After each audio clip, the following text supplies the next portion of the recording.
Hello student, हम लोगों के पास एक क्वेश्चन होता है और ये क्वेश्चन है कि area of blue region divided by area of red region, इनके बीच का जो एरिया है उसका हमें रेशियो निकालना है। और ये क्वेश्चन आप लोगों को बता दूं कि 10th स्टैंडर्ड का है, तो 10th स्टैंडर्ड के स्टूडेंट्स इसको सॉल्व कर सकें। अब हम लोग कैसे सॉल्व करेंगे, यहाँ पर ये देखने वाली बात होगी।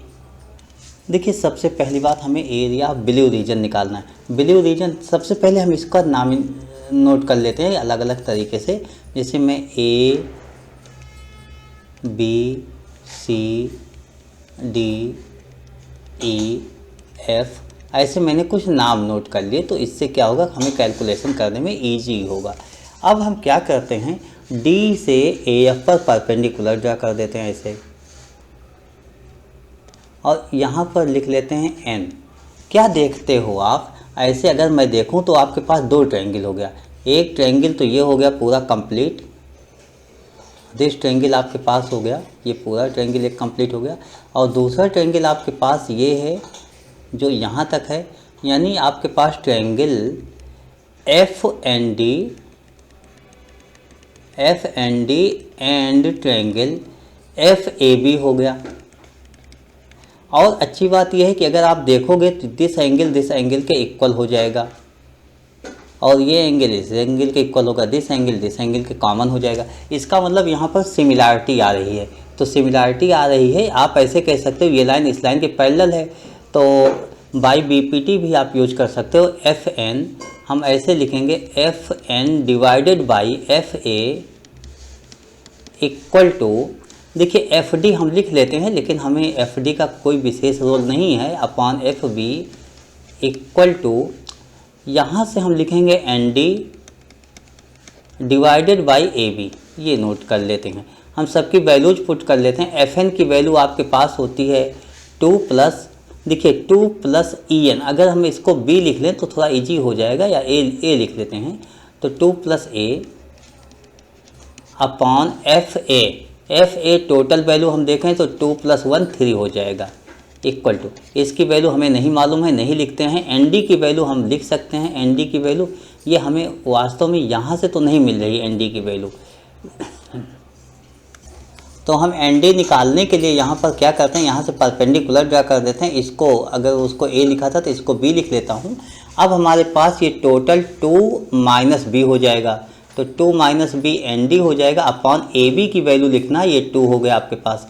तो ये हमारे पास एक कंडीशन आ गई, इसको हम सॉल्व कर लेते हैं। 2 × 2 = 4 plus 2A equal to 6 - 3B हो जाएगा, that is 2A + 3B equal to 2 हो जाएगा। फर्स्ट इक्वेशन हो गया हमारे पास, ये फर्स्ट इक्वेशन हो गया। अब हम ऐसे ही फिर से इसको देखेंगे, इसी फिगर को देखते हैं और अलग तरीके से सॉल्व करते हैं।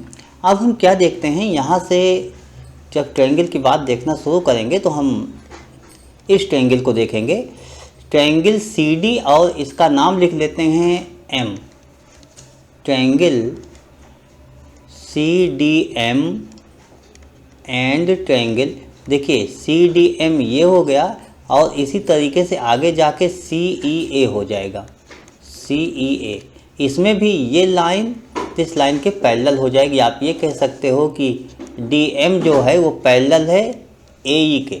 तो यहाँ भी वही बात होगी कि CD divided by CE equal to CM divided by CA equal to DM divided by EA।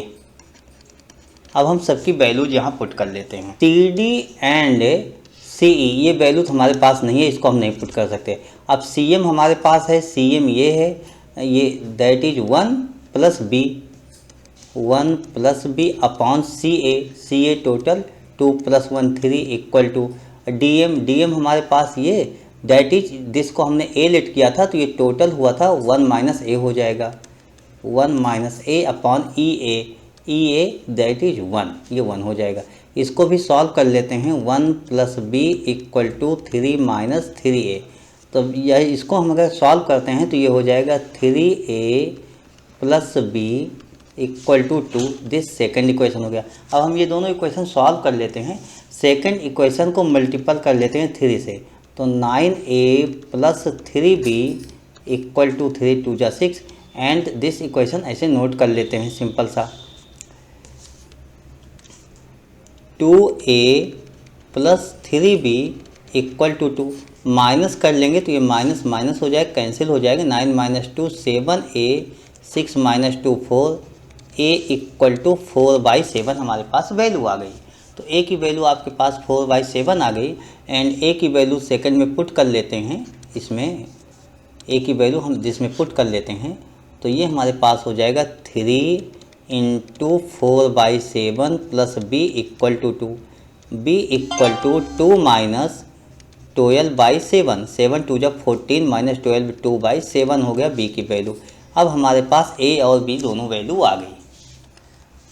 देखिए क्वेश्चन सॉल्व करने के लिए हमें अपना फिगर तो देखना ही होगा, यानी a की वैल्यू 4/7 और b की वैल्यू 2/7 ये हमारे पास आ गई। a की वैल्यू 4/7 तो हम a की वैल्यू 4/7 नोट कर लेते हैं। a हमारे पास कहाँ है, इसको आप लोग ध्यान से देखो, a की वैल्यू 4/7 डैट इज a हमारे पास दिस है 4/7 ये वैल्यू है। और b की वैल्यू, b हमारे पास यहाँ पर होता है, b की वैल्यू हो गई 2/7 दिस, ये वैल्यू हो गई। अब हमें एरिया ऑफ ट्रायंगल निकालने में बहुत परेशानी नहीं होगी, तुरंत हम निकाल लेते हैं एरिया ऑफ ट्रायंगल। जैसे ही हम लिखते हैं एरिया ऑफ ब्लू रीजन, तो आप लोग ब्लू रीजन में लिखते हो half base, base that is, आप इस फिगर को अगर देखो तो बेस आप इसको भी बोल सकते हो, इस टोटल को बोल सकते हो। तो ये टोटल यहाँ से यहाँ तक 2 था, 2 माइनस 2/7, 2 माइनस 2/7 इंटू, जब हाइट की बात होगी तो हाइट हम ये नोट कर लेंगे यहाँ पर, दिस आपके पास हो जाएगा 2 प्लस 4/7, दिस आपका एरिया आ गया 1/2, 7 2 जब 14 माइनस 2 12/7 इंटू 7 2 जब 14 4 18/7, दिस आपके पास एरिया आ गई, एरिया ऑफ ब्लू रीजन।